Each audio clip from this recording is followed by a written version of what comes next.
다락방에서 11개의 통장을 발견한 그날, 저는 알았어야 했습니다. 제가 자랑스러워하던 의사 아들이 괴물이 되어가고 있다는 것을. 제 이름은 송미순입니다. 올해 65, 30년간 동네 약국을 운영해온 약사입니다. 그날 아침 며느리 지영이에게서 전화가 왔어요. 어머니, 저 둘째 낳으면 좀 도와주실 수 있으세요? 출산일이 다음 주인데. 목소리가 떨리고 있었습니다. 뭔가 이상했어요. 첫째 서윤이 낳을 때는 이렇게 다급하지 않았거든요. 그럼 당연하지. 내가 당장 갈게. 저는 약국 문을 닫고 아들네 집으로 향했습니다. 5년 만에 가는 아들 집이었어요.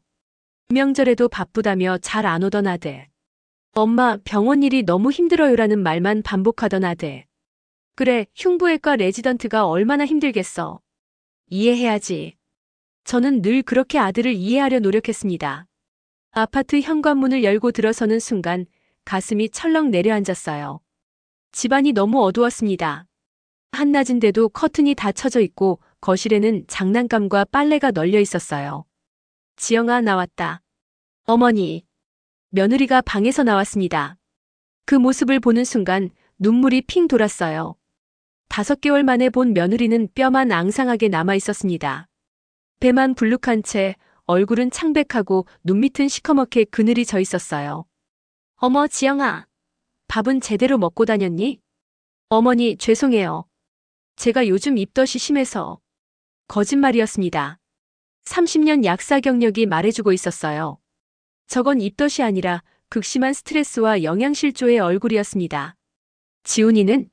병원이야? 네. 요즘 더 바빠지셔서 거의 밤 12시 넘어서 들어오세요.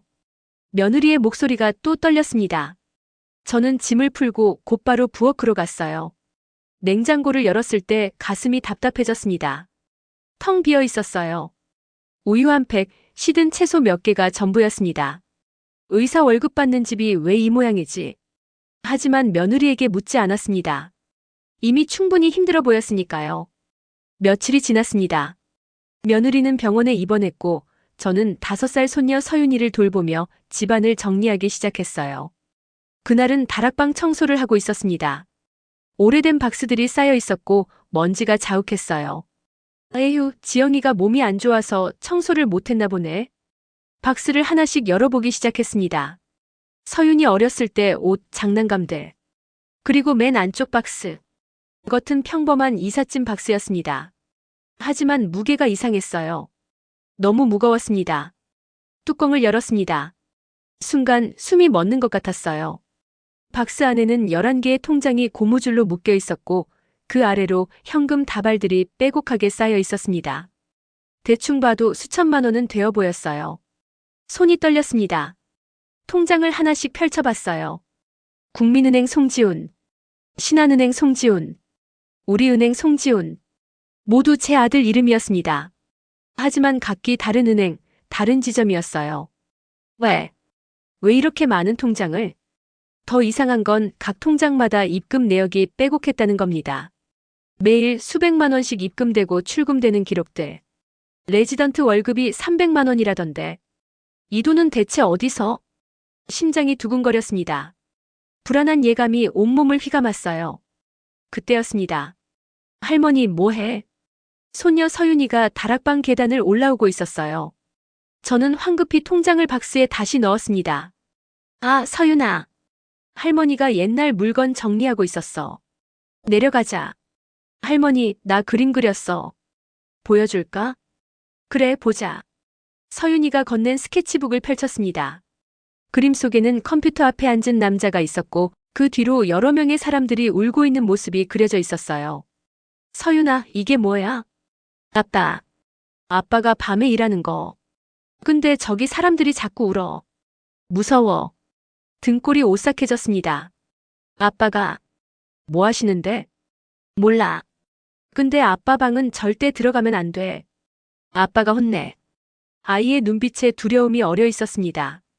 저는 서윤이를 안아주며 중얼거렸어요. 괜찮아, 우리 서윤이. 할머니가 있잖아. 하지만 제 마음은 이미 무너지기 시작하고 있었습니다. 그날 밤 아들이 들어왔습니다. 밤 1시였어요. 엄마 왔어? 그래, 지영이 많이 힘들어 보이던데. 밥은 먹고 다녀. 네, 병원에서 먹었어요. 피곤해서 먼저 들어갈게요. 아들은 제 눈도 제대로 마주치지 않고 서재로 들어가 버렸습니다. 쿵. 문 닫히는 소리가 유난히 크게 들렸어요. 그리고 곧 서재 안에서 들리는 소리. 딸깍, 딸깍. 자물쇠 채우는 소리였습니다. 의사가 왜 자기 서재에 자물쇠를 채우지? 저는 서재 문 앞에 서서 한참을 서 있었습니다. 문틈으로 새어나오는 희미한 불빛.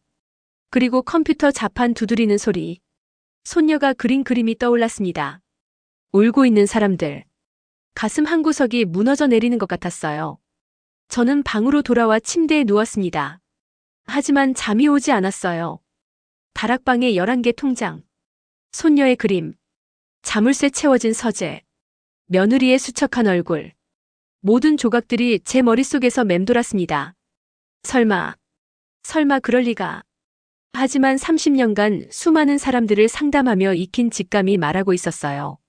뭔가 크게 잘못되어 있다고. 제 아들이 제가 모르는 무언가를 하고 있다고. 창밖으로 달이 떠올랐습니다. 차갑고 고요한 밤이었어요. 여보, 당신이라면 뭐라고 했을까? 내가 뭘 해야 할까? 죽은 남편에게 속삭이며 저는 결심했습니다. 이 집의 비밀을 밝혀내기로. 다음 날 아침 아들은 새벽같이 병원으로 출근했습니다. 엄마, 오늘 수술 있어서 늦을 거예요. 저녁도 병원에서 먹을게요. 그래, 조심히 다녀와라. 현관문이 닫히는 소리를 듣고 나서야 저는 숨을 크게 내쉬었습니다. 이제 확인해봐야겠어. 하지만 먼저 손녀를 유치원에 보내야 했어요. 서윤이가 졸린 눈을 비비며 일어났습니다. 서윤아, 할머니랑 밥 먹고 유치원 가자. 응. 아침 식사를 준비하면서 저는 은근슬쩍 물었어요. 서윤아, 어제 그림 있잖아. 아빠가 뭐 하시는 거라고 했지? 몰라. 근데 밤마다 아빠 방에서 불 켜져 있어. 그래? 아빠가 공부하시나 보다. 근데 할머니, 아빠 방은 절대 못 들어가. 엄마도 못 들어가. 아이의 말에 가슴이 철렁했습니다. 왜? 아빠가 그러시던? 응. 아빠가 그랬어. 중요한 게 있어서 아무도 들어오면 안 된대. 서윤이를 유치원 버스에 태우고 집으로 돌아왔습니다. 집안은 고요했어요. 저는 곧장 서재 문 앞으로 갔습니다. 문손잡이를 돌렸습니다. 잠겨 있었어요. 역시 30년 약국 생활하며 온갖 자물쇠를 열어본 경험이 있었습니다. 저는 머리핀 하나를 꺼내 자물쇠 구멍에 조심스럽게 집어넣었어요. 딸깍. 10분쯤 지났을까요? 자물쇠가 열리는 소리가 들렸습니다. 심장이 미친 듯이 뛰었어요. 문을 열었습니다. 서재 안으로 들어서는 순간 저는 얼어붙었습니다. 방 한쪽 벽면 전체가 모니터로 가득했어요. 6개의 큰 화면이 각각 다른 화면을 띄우고 있었습니다. 책상 위에는 서류 더미가 쌓여 있었고 그 옆에는 현금 다발들이 아무렇게나 놓여 있었습니다. 손이 떨렸습니다. 하지만 확인해야 했어요. 컴퓨터 마우스를 움직였습니다. 화면이 켜졌어요. 그 순간 눈앞이 캄캄해졌습니다. 화면에는 럭키 777 관리자 페이지라는 글자가 크게 떠 있었습니다. 그 아래로 수백 개의 회원 아이디와 입출금 내역이 실시간으로 업데이트되고 있었어요. 도박 사이트. 다리에 힘이 풀렸습니다. 의자에 털썩 주저앉았어요. 제 아들이, 제가 평생 자랑스러워했던 의사 아들이 불법 도박 사이트를 운영하고 있었던 겁니다. 다른 모니터들을 하나씩 확인했습니다. 한 화면에는 회원 관리 페이지, 수천 명의 이름과 전화번호, 잔액이 표시되어 있었어요. 또 다른 화면에는 입출금 내역, 매일 수억 원씩 움직이고 있었습니다. 마지막 화면에는 오늘의 수익 3억 2천만 원이라는 글자가 떠 있었습니다. 이럴 수가. 책상 서랍을 열었습니다. 안에는 11개의 통장 사본과 함께 각 통장 명의인의 신분증 사본이 들어 있었어요. 김영수 75세, 입원 환자. 박순희 68세, 간병인. 정민호 45세, 병원 직원. 모두 병원 관계자들이었습니다. 아들이 의사라는 직책을 이용해 이들의 명의를 도용한 것이었어요. 더 깊이 뒤지자 암호화폐 거래 내역서도 나왔습니다. 해외 계좌로 수십억 원을 송금한 기록들. 내가 이런 아들을 키웠단 말인가. 눈물이 주르륵 흘러내렸습니다. 그때였습니다. 어머니? 등 뒤에서 며느리의 목소리가 들렸습니다. 저는 황급히 일어나 뒤를 돌아봤어요. 지영이가 퇴원복을 입은 채 서재 문 앞에 서 있었습니다. 지영아, 넌 언제? 병원에서 조금 일찍 나왔어요. 근데, 어머니, 여기가 어떻게? 며느리의 시선이 컴퓨터 화면으로 향했습니다.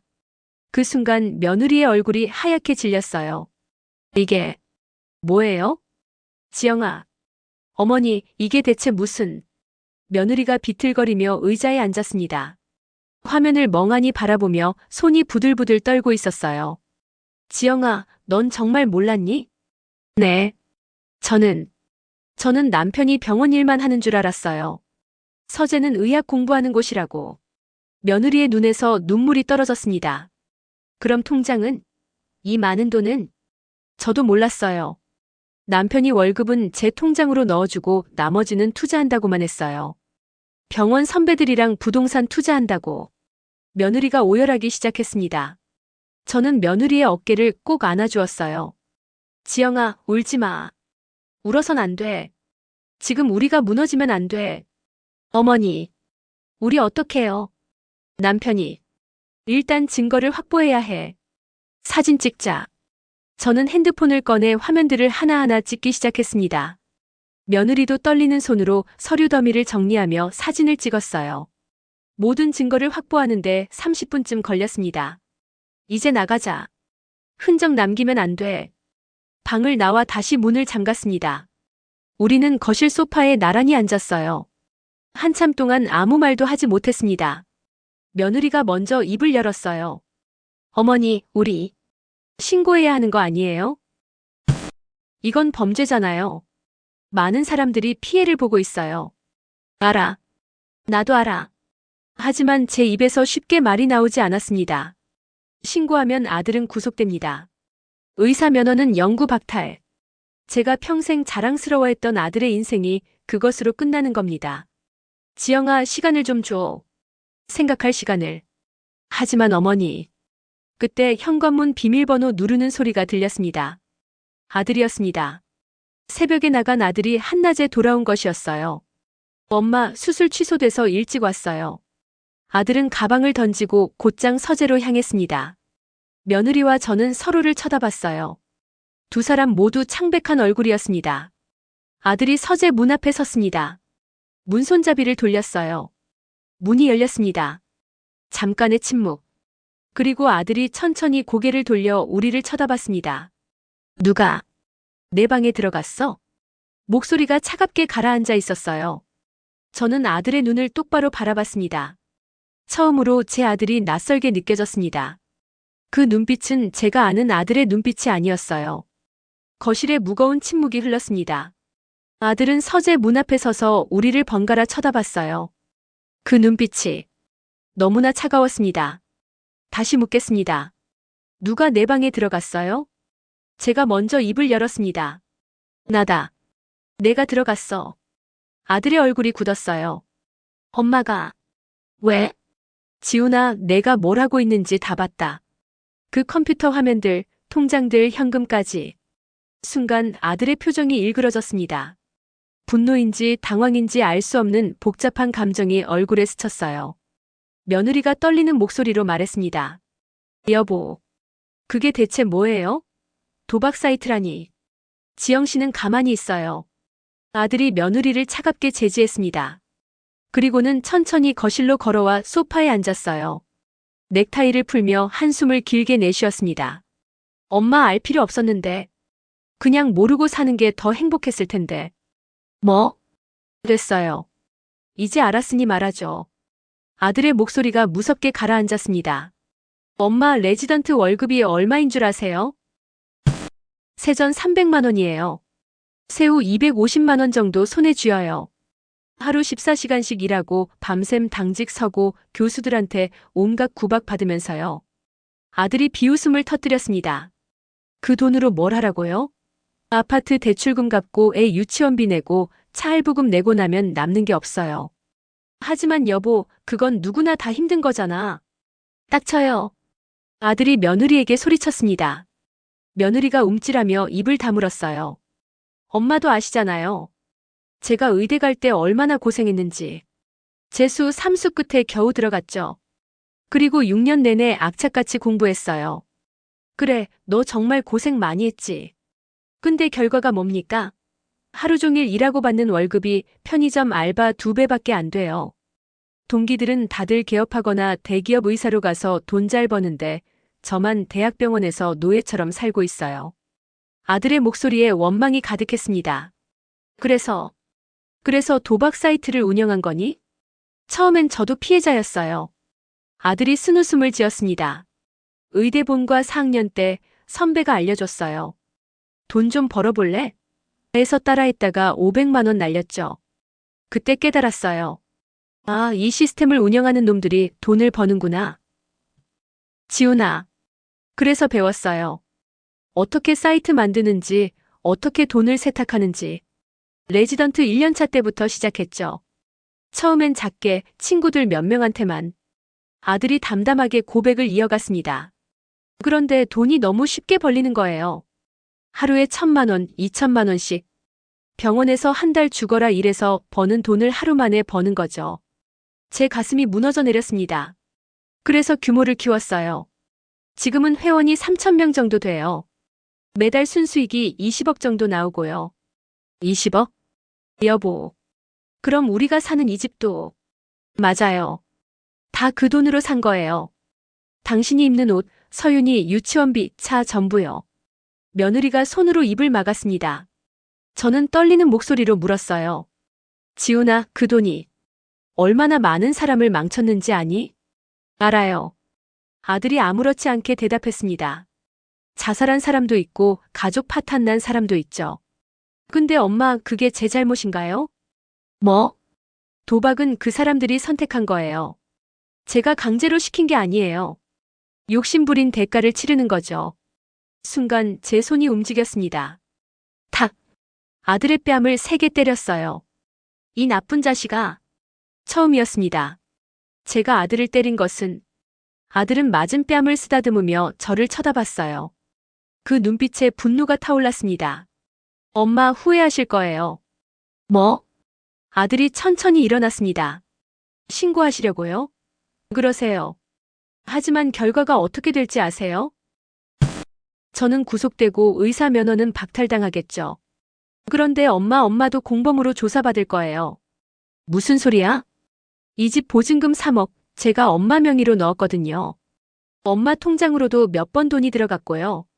수사받으면 엄마도 돈 세탁 방조죄로 걸릴 수 있어요. 제 머리가 하얗게 변했습니다. 거짓말. 거짓말 아니에요. 그리고 엄마 약국도 압수수색 당할 거예요. 동네에 소문 쫙 나겠죠. 의사 아들 범죄자로 만든 약사 할망구라고. 아들의 말이 칼날처럼 제 가슴을 찔렀습니다. 며느리도 표적이 되었어요. 지영 씨도 마찬가지예요. 당신 명의로 된 차, 당신 카드로 산 명품 가방들, 전부 범죄 수익으로 산 거예요. 몰랐다고 해도 소용없어요. 배우자는 일단 의심받거든요. 여보. 그리고 서윤이는? 아빠가 범죄자라는 꼬리표 달고 평생 살아야 해요.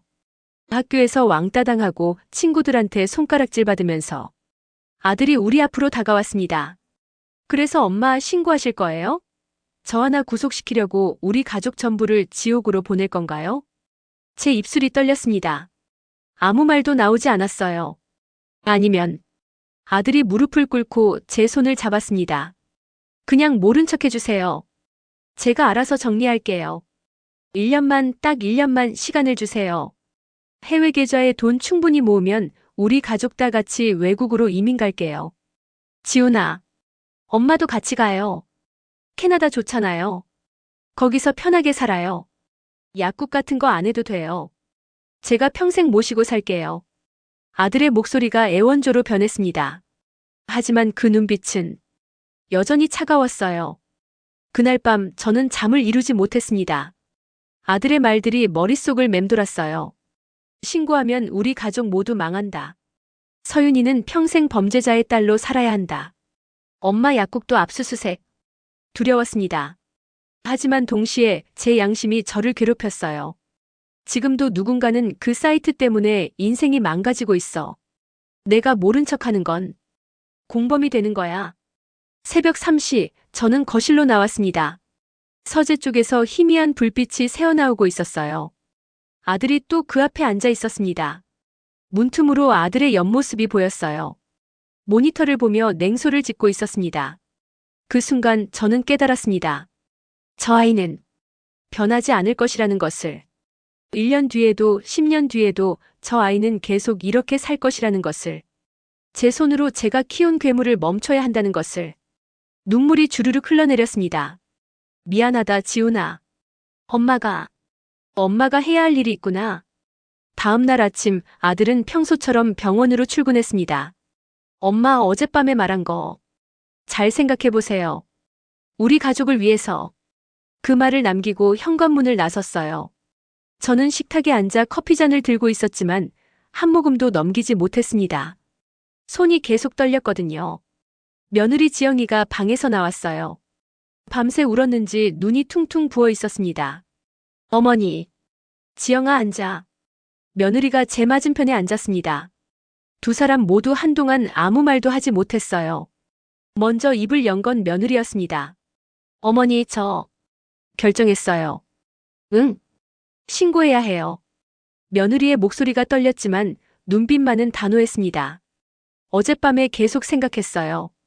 우리가 모른 척하면 지금도 누군가는 저 사이트 때문에 목숨을 끊을지도 몰라요. 누군가의 가정이 무너지고 있어요. 지영아. 그리고 서윤이에요. 제 딸이 이런 돈으로 자라는 게 저는 견딜 수 없어요. 며느리가 눈물을 흘렸습니다. 서윤이한테 거짓말하면서 살 수 없어요. 아빠는 훌륭한 의사라고 가르치면서 사실은 수천 명을 망친 범죄자인데 제 눈에도 눈물이 고였습니다. 지영아, 하지만 내 남편이야. 신고하면 넌 평생. 알아요. 평생 남편을 감옥 보낸 여자로 살겠죠. 동네 사람들 손가락질 받을 거예요. 며느리가 제 손을 꼭 잡았습니다. 하지만 어머니, 제가 더 두려운 건 이대로 사는 거예요. 거짓말 위에 세워진 삶을 사는 게 더 무서워요. 저는 며느리의 손을 꼭 잡아주었어요. 그래. 내 말이 맞아. 우리 해야 할 일을 하자. 두 여자가 서로를 끌어안고 한참을 울었습니다. 울음을 그친 후 우리는 계획을 세우기 시작했어요. 지영아, 증거가 더 필요해. 어젯밤에 찍은 사진만으로는 부족할 수 있어. 그럼 어떻게 해요? 서재에 다시 들어가야 해. 그 서류들을 복사하고 USB의 파일도 복사해야 해. 하지만 남편이 알아채면. 그래서 조심해야지. 오늘은 남편이 당직이지. 네, 내일 아침에 들어와요. 좋아. 그럼 오늘 밤에 하자. 저는 며느리와 함께 동네 문구점에 가서 작은 USB 메모리를 샀습니다. 그리고 약국에 들러 복사기를 빌려왔어요. 오후 3시 서윤이를 유치원에서 데려왔습니다. 할머니, 오늘 뭐 해? 서윤아, 오늘은 할머니랑 영화 보자. 응. 와. 좋아. 저는 일부러 서윤이를 멀리 데리고 나갔어요. 집에서 최대한 떨어뜨려야 했습니다. 영화관에서 만화 영화를 보는 동안 제 핸드폰이 울렸습니다. 며느리였어요. 어머니, 끝났어요. 전부 복사했어요. 다쳤니? 괜찮아? 네, 다 원래대로 놔뒀어요. 남편은 눈치 못 챌 거예요. 잘했어. 우리 조금 이따 들어갈게. 집에 돌아왔을 때 며느리가 거실 소파에 앉아 있었어요. 그 앞 테이블에는 두툼한 서류 뭉치와 USB가 놓여 있었습니다. 서윤이를 재우고 난 후 우리는 서류를 하나하나 확인하기 시작했어요. 이게 다 뭐야? 제 손이 떨렸습니다. 회원 명단에는 3,247명의 이름이 적혀 있었어요. 나이, 직업, 전화번호, 그리고 총 손실액이 기록되어 있었습니다. 김영수 52세, 자영업 마이너스 총 손실액 1억 2천만 원. 박민호 45세, 회사원 마이너스 총 손실액 8천만 원. 정수진 38세, 주부 마이너스 총 손실액 5천만 원. 숫자들이 눈앞에서 흐려졌어요. 어머니, 이 사람들이 다 내 아들 때문에 인생이 망가진 사람들이야. 한 서류가 눈에 들어왔습니다. 사망자 명단이라는 제목이었어요. 사망자 명단? 며느리가 그 서류를 펼쳤습니다. 안에는 11명의 이름이 적혀 있었고 각각 옆에 자살, 심장마비라고 표시되어 있었습니다. 어머니, 이 사람들, 내 아들이 11명을 죽인 거야. 목이 메었습니다. 며느리가 갑자기 화장실로 뛰어가 토하기 시작했어요. 저는 며느리의 등을 쓰다듬어주며 함께 울었습니다. 한참 후 며느리가 물을 마시며 말했어요. 어머니, USB도 확인해봐요. 노트북에 USB를 꽂았습니다. 폴더가 여러 개 있었어요. 회원 관리, 입출금 내역, 해외 송금, 암호화폐 거래. 하나씩 열어봤습니다. 입출금 내역 폴더에는 지난 3년간의 모든 거래 기록이 들어 있었어요. 총 입금액이 468억 원. 468억. 이 돈이 다 사람들을 망친 돈이야. 해외 송금 폴더를 열었을 때 더 충격적인 것을 발견했습니다. 스위스, 케이맨 제도, 홍콩. 여러 나라 은행 계좌로 돈이 빠져나가고 있었어요. 그리고 마지막 폴더. 이민준비라는 이름이었습니다. 어머니, 이거. 폴더 안에는 캐나다 영주권 신청서, 해외 부동산 계약서, 그리고 우리 가족 모두의 여권 사본이 들어 있었습니다. 제 여권도 있었어요. 저 자식이 진짜로 도망칠 생각이었구나. 분노가 치밀어 올랐습니다. 그날 밤 저는 모든 서류와 USB를 큰 봉투에 넣었습니다. 며느리가 물었어요. 어머니, 언제 신고하실 거예요? 내일 아침. 지훈이가 출근하면 바로 경찰서에 갈 거야. 저도 같이 갈게요. 아니야, 지영아. 넌 서윤이를 돌봐야 해. 하지만 내가 한다. 이건 엄마인 내가 해야 할 일이야. 며느리가 제 손을 꼭 잡았습니다. 어머니, 후회하지 않으세요? 후회? 물론 해. 평생 후회하며 살겠지. 제 목소리가 떨렸습니다. 하지만 그게 엄마의 책임이야. 내가 제대로 못 가르친 아들, 내가 멈춰야지. 어머니, 지영아, 나중에 서윤이가 크면 말해줘. 할머니가 옳은 일을 하려고 노력했다고. 그게 쉽지 않았지만 포기하지 않았다고. 며느리가 오열하기 시작했어요. 저는 며느리를 안아주며 중얼거렸습니다. 괜찮아. 우리 같이 이겨내자. 우리 여자들끼리. 새벽 4시 저는 잠들지 못하고 거실에 앉아 있었어요. 손녀 서윤이가 그린 그림을 보고 있었습니다. 울고 있는 사람들. 아이는 알고 있었던 거예요. 아빠가 나쁜 일을 하고 있다는 것을. 서윤아, 미안해. 할머니가 늦게 알았구나. 그림을 가슴에 꼭 안았습니다. 그때 서재 쪽에서 소리가 들렸어요. 아들이 당직에서 일찍 돌아온 것이었습니다. 현관문이 열렸어요. 엄마? 왜 안 주무세요? 아들이 저를 보며 물었습니다. 저는 일어나 아들을 똑바로 쳐다봤어요. 지훈아. 네? 엄마가. 미안하다. 갑자기 무슨. 내가 이렇게 된 게 다 엄마 잘못이야. 엄마가 너한테 돈보다 중요한 걸 가르쳐주지 못했어. 아들의 얼굴이 굳었습니다. 엄마 설마. 응. 엄마가 할 거야. 너를 멈출 거야. 제 눈에서 눈물이 흘러내렸습니다. 아들이 제 팔을 붙잡았어요. 엄마. 안 돼요. 놔, 지훈아. 엄마, 제발. 우리 가족 생각해요. 나도 우리 가족 생각해서 하는 거야. 그리고 내가 망친 그 수천 명의 가족도 생각해서. 저는 아들의 손을 뿌리치고 방으로 들어갔습니다. 문을 잠그고 봉투를 꼭 안았어요. 밖에서 아들이 문을 두드렸습니다. 엄마, 문 열어요. 하지만 저는 대답하지 않았습니다. 해가 뜨기를 기다렸어요. 긴 밤이었습니다. 아침 7시, 저는 방문을 열었습니다. 거실은 조용했어요. 아들은 소파에 앉아 고개를 떨군 채 있었습니다. 지훈아.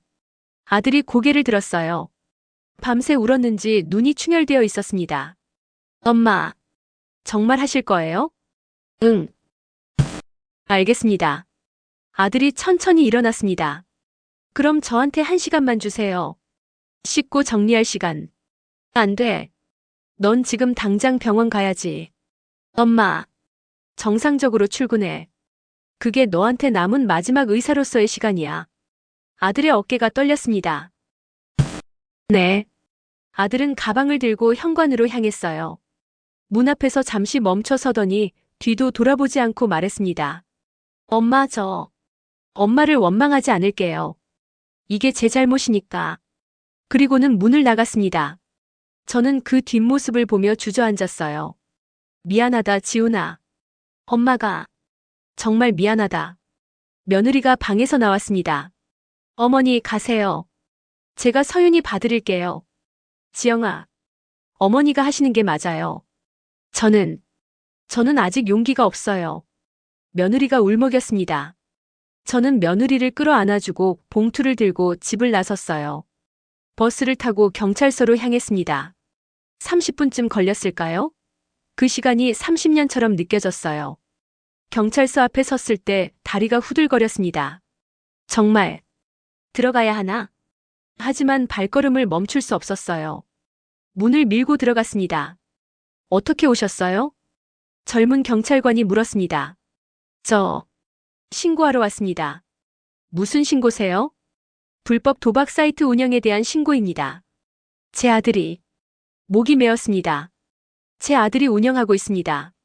경찰관의 표정이 진지해졌어요. 잠시만 기다려주세요. 10분 후 형사과 형사 2명이 나왔습니다. 안녕하세요. 저는 강민수 형사입니다. 이쪽으로 오시죠. 조사실로 안내되었어요. 차가운 방이었습니다. 말씀하세요. 저는 떨리는 손으로 봉투를 꺼냈습니다. 여기 모든 증거가 들어있습니다. 강 형사가 봉투를 열었어요. 서류들을 하나씩 보더니 표정이 점점 굳어졌습니다. 이게 전부 사실입니까? 네. 신고하시는 분이 용의자와 무슨 관계시죠? 어머니입니다. 조사실이 조용해졌습니다. 강 형사가 저를 빤히 쳐다봤어요. 어머니께서 아들을 신고하신 겁니까? 네. 왜죠? 안 할 수가 없었어요. 제 아들이 너무 많은 사람을 망쳤어요. 11명이나 죽었어요. 제 목소리가 떨렸습니다. 제가 낳은 아들이 괴물이 됐어요. 제가 멈춰야죠. 강 형사가 한참을 저를 바라보더니 고개를 끄덕였어요. 알겠습니다. 용기 내주셔서 감사합니다. 언제 체포하실 건가요? 증거를 먼저 검토해야 합니다. 빠르면 오늘 오후, 늦어도 내일 아침에는. 오늘 해주세요. 제가 강 형사의 말을 끊었습니다. 시간을 주면 제 아들이 도망갈지도 몰라요. 이미 해외 도피 준비를 다 해놨어요. 강 형사가 USB를 컴퓨터에 꽂았습니다. 파일들을 확인하더니 전화기를 들었어요. 팀장님, 긴급입니다. 지금 당장 영장 신청해야 할 것 같습니다. 오후 2시 제 핸드폰이 울렸습니다. 강 형사였어요. 어머님, 영장 나왔습니다. 지금 병원으로 갑니다. 네. 어머님도 오시겠습니까? 아니요. 저는 집에서 기다리겠습니다. 전화를 끊고 저는 소파에 앉았어요. 시계를 보며 기다렸습니다. 3시, 4시. 며느리와 손녀가 유치원에서 돌아왔어요. 할머니, 배고파. 그래, 우리 서윤이. 할머니가 맛있는 거 해줄게. 저는 최대한 밝게 웃으며 손녀를 안아주었습니다. 저녁 식사를 준비하는데 핸드폰이 울렸어요. 며느리의 핸드폰도 동시에 울렸습니다. 아들이었어요. 저는 전화를 받지 않았습니다. 며느리도 마찬가지였어요. 문자가 왔습니다. 엄마, 지금 경찰이 왔어요.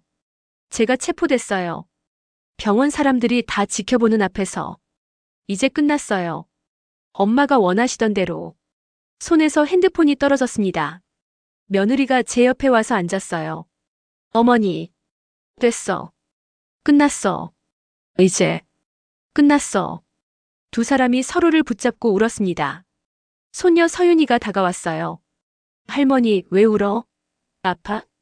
아니야, 서윤아. 할머니는 괜찮아. 아이를 안아주며 저는 생각했습니다. 이게 맞는 거겠지? 그렇겠지? 하지만 가슴 한쪽이 찢어지는 것 같았어요. 저녁 8시 강 형사에게서 전화가 왔습니다. 어머님, 용의자 송지훈을 긴급 체포했습니다. 내일 검찰로 송치됩니다. 알겠습니다. 어머님 혹시 면회 가실 계획 있으세요? 모르겠어요. 이해합니다. 힘드시겠지만 어머님이 하신 일은 옳은 일이었습니다. 그럴까요? 네. 어머님 덕분에 더 이상의 피해자가 생기지 않게 됐습니다. 전화를 끊고 저는 창밖을 바라봤어요. 어둠이 깔린 하늘에 별이 하나 떠 있었습니다. 여보, 내가 잘한 거 맞죠? 그렇죠? 대답은 없었습니다. 다음 날 아침 뉴스에 나왔습니다. 대학병원 의사, 불법 도박 사이트 운영, 468억 원대 사기. 아들의 얼굴이 화면에 나왔어요. 수갑찬 모습이었습니다. 며느리가 TV를 껐습니다. 어머니, 이제 시작이에요. 견뎌야 해요. 응. 초인종이 울렸습니다. 문을 열자 기자들이 우르르 몰려 있었어요. 송지훈 의사 어머니 맞으시죠? 한 말씀만. 아드님이 이런 짓을 한 줄 아셨습니까? 카메라 플래시가 터졌습니다. 저는 문을 닫아버렸어요. 손이 떨렸습니다. 며느리가 제 손을 잡아주었어요. 어머니, 괜찮아요. 우리 함께 견뎌요. 그날부터 지옥이 시작되었습니다. 동네 사람들의 수군거림, 약국 앞에 붙은 낙서, 범죄자 키운 약사, 손녀 서윤이가 유치원에서 당하는 왕따. 할머니, 친구들이 나랑 안 놀아줘. 아빠가 나쁜 사람이래. 아이를 안아주며 저는 울었습니다. 이게 내가 선택한 길이구나. 고통스러웠지만 후회하지 않았어요. 아니, 후회하지 않으려고 애썼습니다. 일주일 후 구치소에서 면회 신청 통지가 왔습니다. 아들이 저를 보고 싶다고 했어요. 며느리가 물었습니다. 어머니, 가실 거예요? 가야지. 그래도 내 아들이니까. 구치소로 가는 길은 멀고도 험했습니다. 면회실에 앉아 유리창 너머를 바라봤어요. 아들이 들어왔습니다. 죄수복을 입은 아들의 모습에 눈물이 쏟아졌습니다. 아들이 전화기를 들었어요. 저도 들었습니다.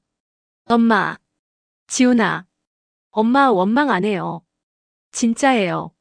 아들이 울고 있었습니다. 제가 잘못했어요. 엄마가 맞았어요. 제가 괴물이 됐었어요. 지훈아, 엄마, 저 여기서 반성할게요.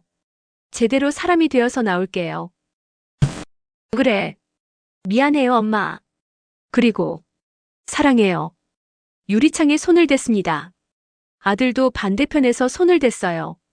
유리창 하나를 사이에 두고 모자가 마주보며 울었습니다. 아들이 구속된 지 한 달이 지났습니다. 약국은 문을 닫았어요. 손님들이 오지 않았거든요. 아니, 오더라도 저를 피했습니다. 저 사람 아들이 사기꾼이래. 에휴, 자식 교육을 어떻게 시켰길래? 뒤에서 들리는 수군거림에 귀를 막고 살았어요. 며느리는 서윤이를 데리고 친정으로 갔습니다. 어머니, 제가 없으면 안 돼요? 아니야, 지영아. 내가 여기 있으면 더 힘들어. 서윤이라도 지켜야지. 하지만 어머니 혼자. 괜찮아. 엄마는 강하니까. 사실은 하나도 괜찮지 않았어요. 밤마다 울었고 잠도 제대로 자지 못했습니다. 그런 어느 날 오후였습니다. 초인종이 울렸어요. 또 기자인가? 요즘 기자들이 자주 찾아왔거든요. 인터뷰를 요청하며. 문을 열자 한 남자가 서 있었습니다. 40대 중반쯤 돼 보였어요. 수척한 얼굴, 구겨진 옷차림, 그리고 눈빛에 담긴 깊은 절망. 누구세요? 송지훈 어머니 맞으십니까? 네, 그런데 저 좀 들어가도 될까요? 뭔가 심상치 않았지만 거절할 수 없었어요. 남자를 거실로 안내했습니다. 남자는 소파에 앉더니 한참을 말없이 바닥만 쳐다봤어요. 무슨 일로 오셨는지. 제 이름은 김태수입니다. 남자가 떨리는 목소리로 말했습니다. 당신 아들이 운영하던 도박 사이트 회원이었습니다. 제 심장이 쿵 내려앉았어요. 3년 전부터 했어요. 처음엔 몇만 원으로 시작했는데 나중엔 돈을 못 끊더라고요. 남자의 손이 떨리고 있었습니다.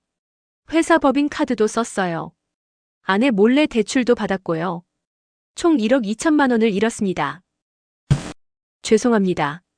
회사에서 횡령 발각돼서 해고됐어요. 아내는 이혼했고 애들은 친정 할머니가 키우고 있습니다. 남자가 고개를 들었어요. 눈이 충혈되어 있었습니다. 저는 지금 고시원에서 살고 있어요. 하루 알바 3개 뛰면서 빚 갚고 있습니다. 정말, 정말 죄송합니다. 사과받으러 온 게 아니에요. 남자가 가방에서 뭔가를 꺼냈습니다. 낡은 공책이었어요. 이거, 제가 3년 동안 쓴 일기예요.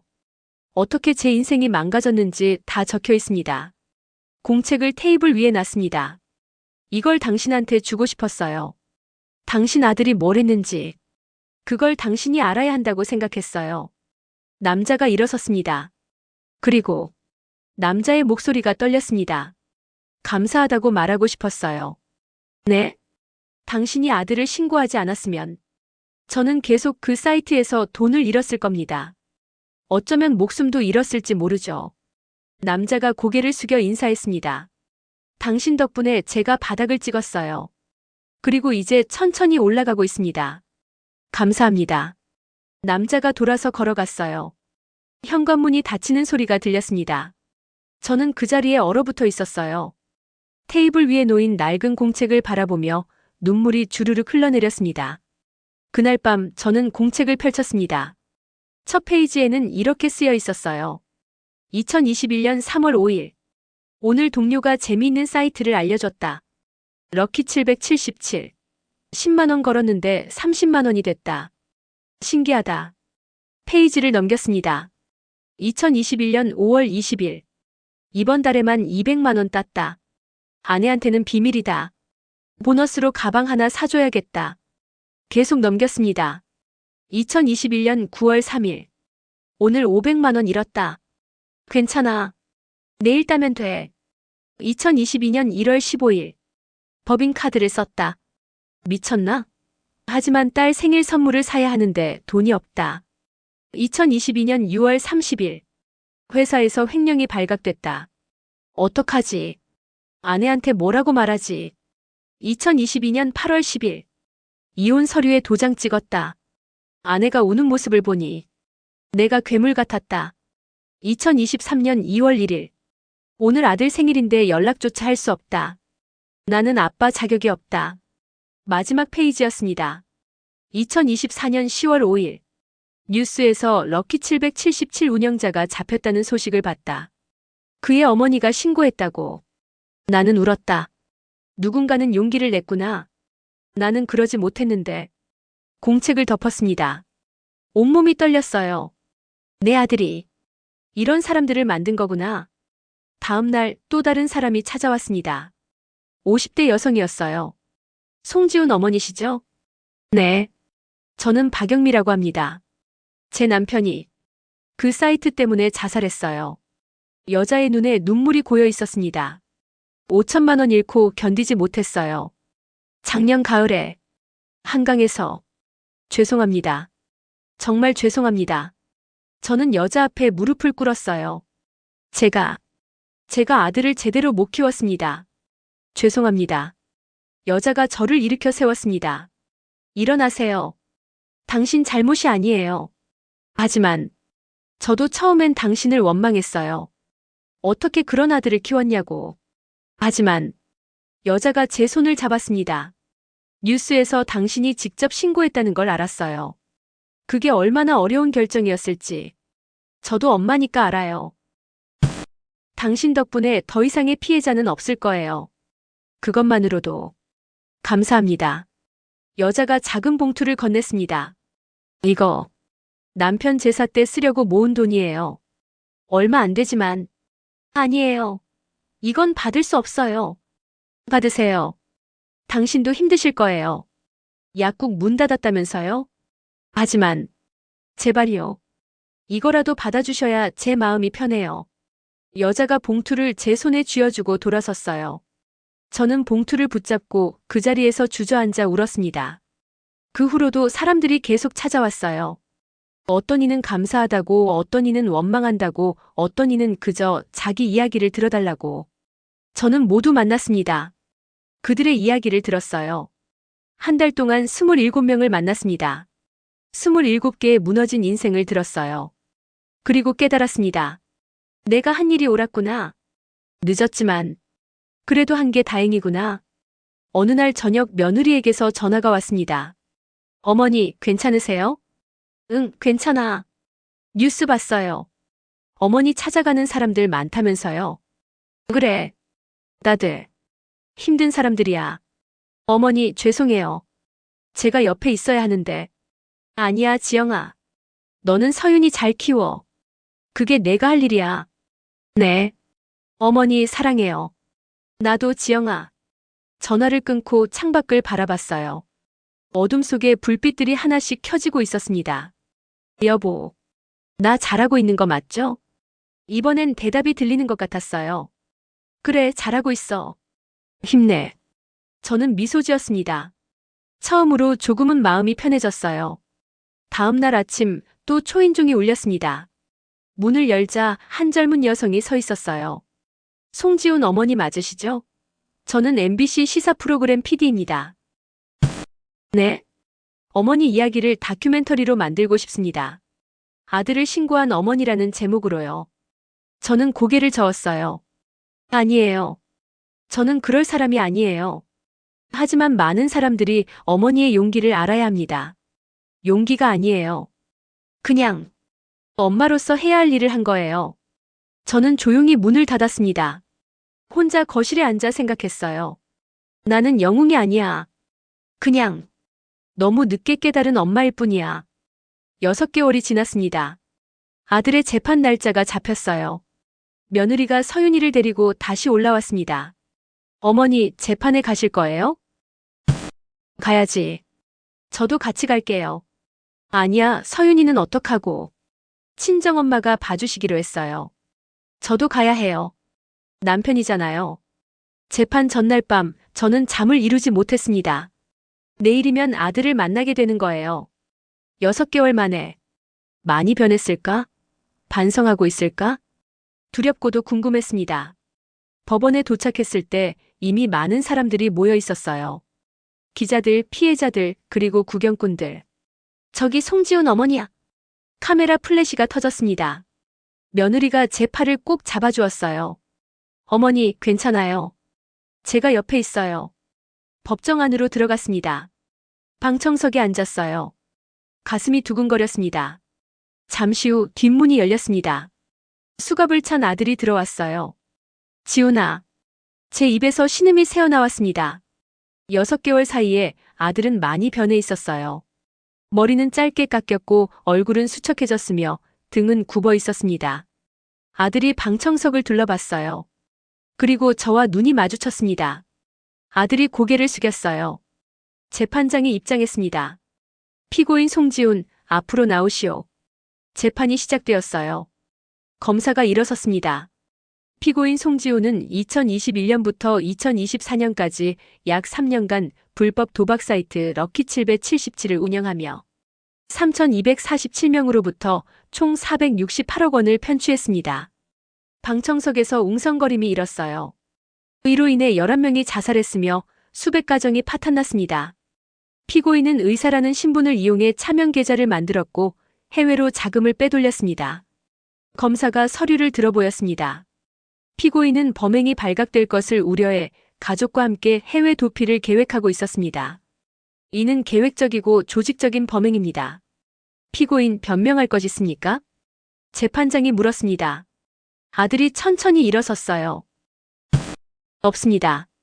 피해자들에게 할 말은? 아들이 방청석을 돌아봤습니다. 눈에 눈물이 고여 있었어요. 죄송합니다. 목소리가 떨렸습니다. 제가 괴물이었습니다. 여러분의 인생을 망쳤습니다. 용서를 구할 자격도 없습니다. 그때 방청석에서 한 남자가 벌떡 일어났어요. 김태수 씨였습니다. 저를 찾아왔던 그 남자. 재판장님, 제가 할 말이 있습니다. 증인이 아니면 발언할 수 없습니다. 알고 있습니다. 하지만 꼭 하고 싶은 말이 있습니다. 재판장이 한숨을 쉬었어요. 짧게 하시오. 김태수 씨가 아들을 똑바로 쳐다봤습니다. 송지훈 씨, 당신 때문에 제 인생이 망가졌습니다. 가족도 잃었고 직장도 잃었습니다. 아들이 고개를 숙였어요. 하지만 김태수 씨의 목소리가 떨렸습니다. 당신 어머니는 용서합니다. 네. 아들이 고개를 들었어요. 당신 어머니가 당신을 신고하지 않았다면 저는 지금도 도박을 하고 있었을 겁니다. 어쩌면 목숨도 없었을지 모릅니다. 김태수 씨가 저를 바라봤어요. 당신 어머니 덕분에 제가 바닥을 찍었습니다. 그리고 이제 천천히 올라가고 있습니다. 당신을 용서할 순 없지만 당신 어머니께는 감사합니다. 김태수 씨가 앉았어요. 그러자 또 다른 사람이 일어났습니다. 박영미 씨였어요. 저도 한마디만 하겠습니다. 하십시오. 송지훈 씨, 당신 때문에 제 남편이 죽었습니다. 평생 용서할 수 없습니다. 아들의 어깨가 떨렸어요. 하지만 당신 어머니는 진짜 용기 있는 분입니다. 아들을 신고한다는 게 얼마나 힘든 일인지 저도 엄마니까 압니다. 박영미 씨가 고개를 숙였어요.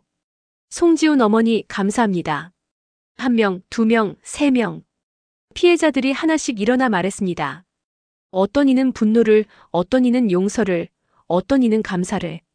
아들은 그 모든 말을 듣고 서 있었어요. 눈물을 흘리며. 마침내 아들이 입을 열었습니다. 재판장님, 제가 마지막으로 할 말이 있습니다. 아시오. 아들이 저를 똑바로 쳐다봤어요. 엄마. 제 가슴이 뛰었습니다. 제가 의사가 된 날 엄마가 우셨죠. 내 아들이 의사가 됐다고. 그때 엄마가 얼마나 자랑스러워 하셨는지 압니다. 하지만 저는 그 자랑스러운 아들이 아니었어요. 돈에 눈이 멀어서 제가 가진 모든 것을 잃었습니다. 아들의 목소리가 떨렸습니다. 엄마, 제가 가장 후회하는 건 엄마를 실망시킨 거예요. 엄마가 평생 자랑스러워했던 아들을 제 손으로 무너뜨린 거예요. 지훈아, 엄마가 저를 신고했을 때 처음엔 원망했어요. 어떻게 엄마가 나를?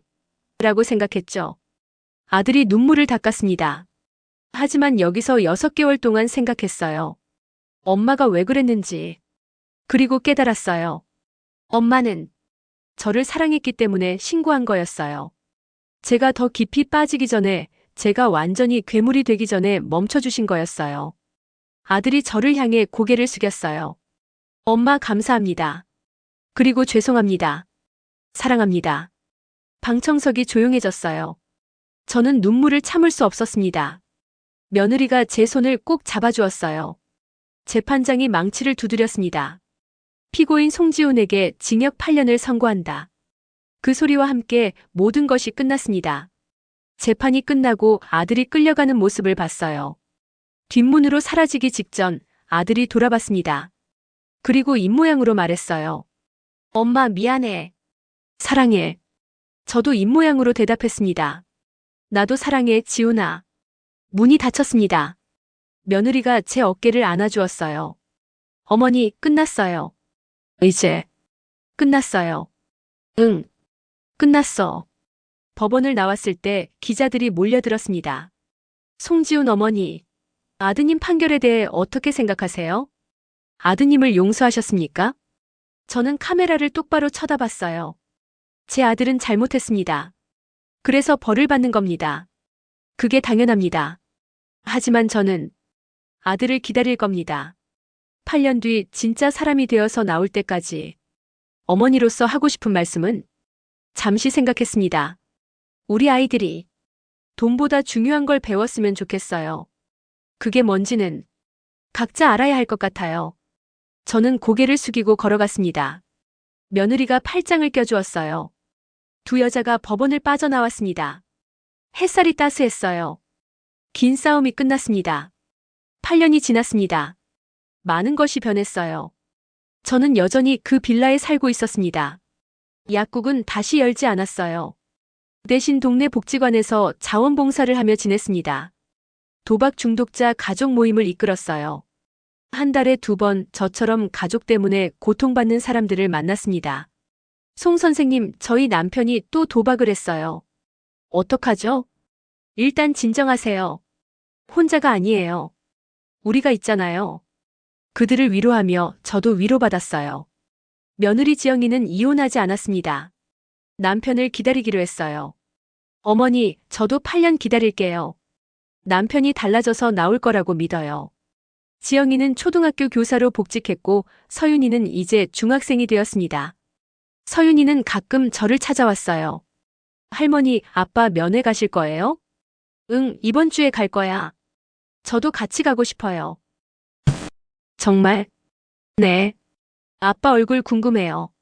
저 5살 이후로 못 봤잖아요. 아이는 이제 13살이었습니다. 세상을 이해할 나이가 됐어요. 좋아. 그럼 이번 주 토요일에 같이 가자. 토요일 아침 서윤이와 함께 교도소로 향했습니다. 8년 동안 매달 한 번씩 면회를 갔었어요. 한 번도 빠짐없이. 처음 몇 년은 아들이 저를 제대로 쳐다보지도 못했습니다. 죄책감 때문이었죠. 하지만 시간이 지나면서 아들은 조금씩 변하기 시작했어요. 엄마, 저 여기서 검정고시 땄어요. 엄마, 상담사 자격증도 공부하고 있어요. 엄마, 여기 다른 사람들한테 공부 가르쳐주고 있어요. 아들은 달라지고 있었습니다. 면회실에 들어갔어요. 유리창 너머로 아들이 나타났습니다. 8년 만에 본 아들의 모습에 가슴이 뭉클했어요. 머리는 희끗희끗 새었고 얼굴엔 주름이 생겼지만 눈빛은 예전보다 맑았습니다. 아들이 유리창 너머 서윤이를 보고 눈이 휘둥그레졌어요. 전화기를 들었습니다. 서윤이도 들었어요. 서윤아, 너 이렇게 컸니? 아빠, 미안하다 서윤아. 아빠가 나쁜 짓을 해서. 알아요. 서윤이가 담담하게 말했습니다. 학교에서 다 배웠어요. 아빠가 뭘 했는지, 그리고 할머니가 뭘 하셨는지도요. 저 처음엔 할머니를 원망했어요. 왜 우리 아빠를 신고했냐고. 왜 우리 가족을 이렇게 만들었냐고. 아이의 눈에 눈물이 고였습니다. 하지만 이제 알아요. 할머니가 맞았어요. 그리고 아빠도 벌 받아야 했어요. 아들이 울기 시작했어요. 서윤아, 미안해. 정말 미안해. 아빠 나올 때 진짜 사람이 돼서 나와요. 할머니 말처럼요. 아들이 고개를 끄덕였습니다. 제가 전화기를 받았어요. 지훈아. 엄마. 다음 주면 출소지. 네. 8년 만에. 두렵니? 네. 밖에 나가면 저를 받아줄 사람이 있을까요? 제가 미소 지었습니다. 있지. 엄마가 있잖아. 엄마. 그리고 지영이도 서윤이도. 우리가 기다리고 있어. 아들이 눈물을 흘렸어요. 감사합니다, 엄마. 제가 진짜 다시 시작할 수 있을까요? 할 수 있어. 엄마가 옆에 있잖아. 일주일 후 아들이 출소하는 날이었습니다. 교도소 정문 앞에 우리 가족이 모두 모였어요. 저와 며느리, 그리고 서윤이. 오전 9시 철문이 열렸습니다. 아들이 걸어 나왔어요. 낡은 가방 하나를 들고 수척한 모습으로. 며느리가 달려갔습니다. 여보. 지영아. 미안해. 기다려줘서 고마워. 두 사람이 껴안고 울었어요. 서윤이도 다가갔습니다. 아빠. 서윤아. 아빠 왔어. 아들이 딸을 꼭 안아주었습니다. 저는 조금 떨어진 곳에서 그 모습을 지켜봤어요. 아들이 저를 봤습니다. 천천히 제게로 걸어왔어요. 그리고 무릎을 꿇었습니다. 엄마 죄송합니다. 그리고 감사합니다. 일어나 지훈아. 엄마. 일어나라니까. 이제 끝났어. 다 끝났어. 아들을 일으켜 세웠습니다. 그리고 꼭 안아주었어요. 잘했어, 지훈아. 잘 견뎠어. 아들이 제 품에서 한참을 울었습니다. 집으로 돌아오는 길 아들이 물었어요. 엄마, 이제 어떻게 살아야 할까요? 의사는 못하고 전과자고. 걱정 마. 엄마가 알아봤어. 네? 복지관에서 도박 중독자 상담사 자리가 있대. 전과자도 괜찮다고 하더라. 내가 겪은 일을 다른 사람들 돕는 데 쓰는 거야. 제가 그럴 자격이 있을까요? 있지. 내가 가장 잘 알잖아. 그 고통을. 아들이 고개를 끄덕였습니다. 엄마, 제가 열심히 살게요. 진짜 사람이 되도록 노력할게요. 알아. 엄마가 믿어. 그날 저녁 온 가족이 작은 식탁에 둘러앉았습니다. 제가 만든 된장찌개와 반찬들이 올라왔어요. 자, 다들 먹어. 8년 만에 다 같이 먹는 밥이야. 아들이 숟가락을 들더니 눈물을 흘렸습니다. 맛있어. 엄마 음식. 정말 그리웠어요. 며느리가 아들의 손을 잡아주었어요. 서윤이도 밝게 웃었습니다. 저는 그 모습을 보며 생각했어요. 여보, 봐요. 우리 가족, 다시 시작하고 있어요. 완벽하지는 않았습니다. 아직도 많은 사람들이 우리를 손가락질했고 아들은 평생 전과자라는 꼬리표를 달고 살아야 했어요. 하지만 우리는 함께였습니다. 1년이 더 지났습니다.